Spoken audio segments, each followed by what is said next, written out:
Good morning, son. Can I get a go dogs? I'm waiting. Okay, thank you. Thank you. Listen, today we're going to talk about probably one of the most important things that no one ever focuses on, really. This is why certain videos have billions of views on YouTube. This is the sole reason why any video that's over a billion views has that. Okay, because there are videos that have billions of views, right? You know what it is? Music videos, party rock anthem, okay? Oppa Gangnam Style. These are all videos that have billions of views. The entire history of the world, I guess. These videos have over a billion views on this one video. That's crazy. But why?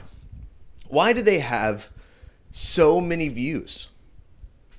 Mr. Beast averages like 100 million views a video, which is a ton, but think about it, is a tenth of a billion. 100 million. It is a tenth of a billion. You need to watch a video 900 million more times in order to reach a billion. I think Mr. Beast's closest video to this is Squid Game. I think it's close to half a billion. It's like 400 million views. But so like, why do certain videos get to that level and certain videos don't? Oh, Dino, well, it's been around for years. Not true. Gangnam Style was the first video to hit a billion views, and it did it within like the first year or two of it existing while it was still popular.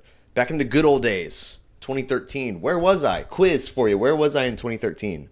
I'll give you 2 seconds. False. I was at George Gwinnett College in Georgia, Gwinnett County area. I was my second and first year of college. Isn't that crazy? I worked at Chick-fil-A. Good old days. Here's why. Here's the number one reason. I'll give you a few moments to guess it down in the comments of why you think certain videos get billions of views. 1, 2, 3. It is because they are rewatchable. Rewatchable. Imagine this. Imagine instead of fighting for one viewer to watch you all the way through and being like, okay, or getting more people to click. Yes, for sure. Get more people to click, package your idea better, etc., etc., because otherwise people aren't going to watch. I get it. Okay, I get it. But we've been focusing on that so much that I'm starting to realize what made early 2000s, mid 2010s such like a golden era of YouTube is because people just rewatched stuff over and over again. They rewatched it and they shared it with their friends. That's all they did. Okay? It didn't matter if you had a good thumbnail or a bad thumbnail. If your friend sent it to you, you're going to watch it. If your friend was like, oh my gosh, this is so funny, you're going to watch it. If it's something that is exciting, a music video, you're going to watch it, okay? Because I think music videos have this replayability factor built into it because it's a song. We listen to songs over and over again, so we're just used to listening to songs over and over again. But what happens, I actually was just rewatching Party Rock Anthem's music video yesterday, 2 days ago. I was literally thinking about this. Because, I don't know, I wanted to be transported back in time. I remember literally driving home from running, from cross-country practice. That song came on, and I stopped my car on the side of the road and shuffled. I literally pulled over, opened the car doors, blasted it on full volume, and was just over there like... It was just crazy, the grip that it had on us in 2012. And so it has me thinking, what if we did that now? We focused so much on the one-time viewer and less on the replayability. And some people have said certain things along these lines. They just haven't said it outright. Like Ryan Trahan talks about giving it to the audience as a gift, right? And his Penny series is a prime example of this. Like it's clearly for us because we enjoy watching it, right? And I've rewatched it like multiple times. And so what happens, one, is like music videos and certain things do this, is because it transports us back to a time when we were experiencing it for the first time, and it helps remind us of like how it felt back then. I know it sounds silly, right? But I remember the Penny series because it was the first summer that my wife and I were married. And so, was it? No.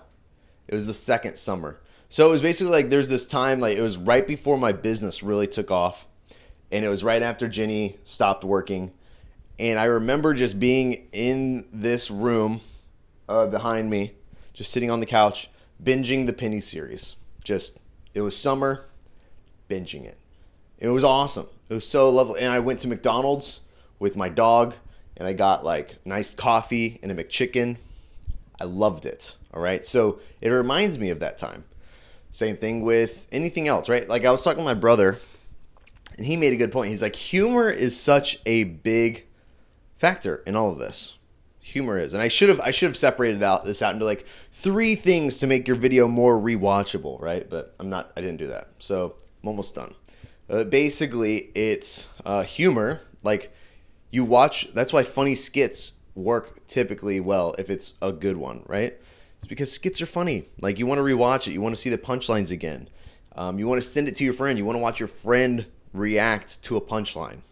It just makes sense. You know what I don't rewatch? Mr. Beast videos. I'm sorry, okay? I don't think anyone else has. I think there's probably some, right? But I don't. I'm like, okay, I watched him shred a Lamborghini. And this isn't hate, of course.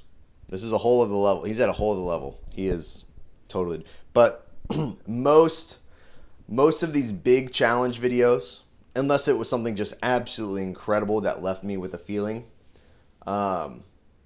like a lot of Airac's first videos, like his first year growing on YouTube, a lot of those videos I will rewatch. His most recent stuff, I will not rewatch. Okay, it's interesting. It's interesting. Even I would just challenge you, like, maybe comment below. What are some videos that you've rewatched multiple times? Like, what videos bring you back somewhere that make you think, oh, I want to do that, or I want to rewatch that again to experience this. So humor helps with that. Music helps with that. Time and place. So like, how can you?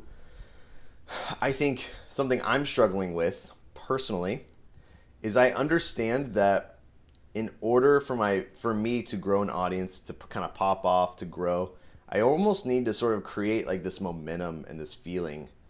Like I remember when Airac was first popping off. I remember when Ryan Trahan was doing his Penny series, and even after that, I remember when there was a season where Mr. Beast had this too, but it's like, it's almost like this era defining or meta shifting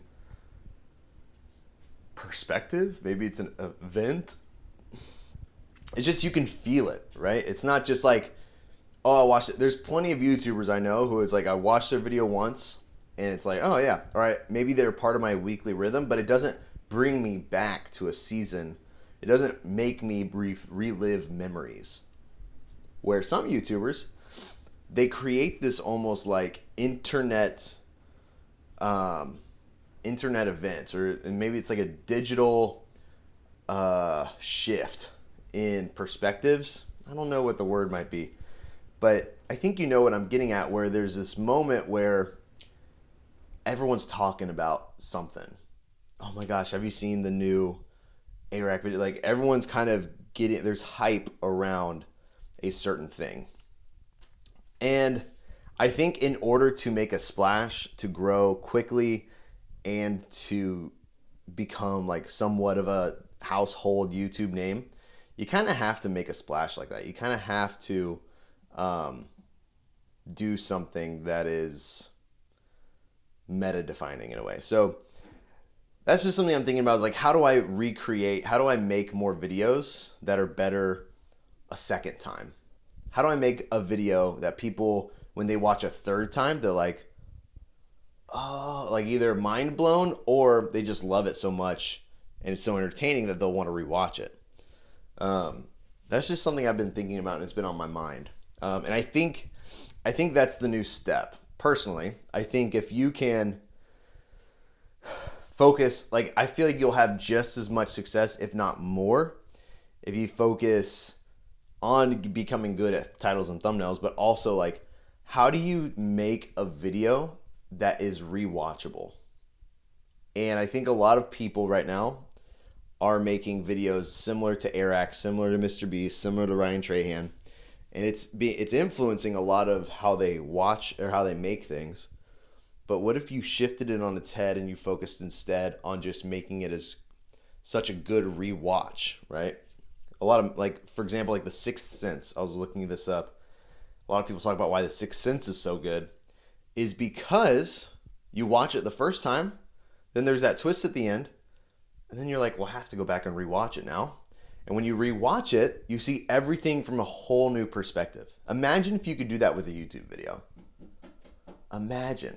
It's just like, it fires me up. So that's kind of what I'm working on, trying to grow in. I was dead the whole time. I don't know. Anyways, I hope to share more about this as I learn more and become better at it. Let me know what you think, and I'll talk to you tomorrow. Love you.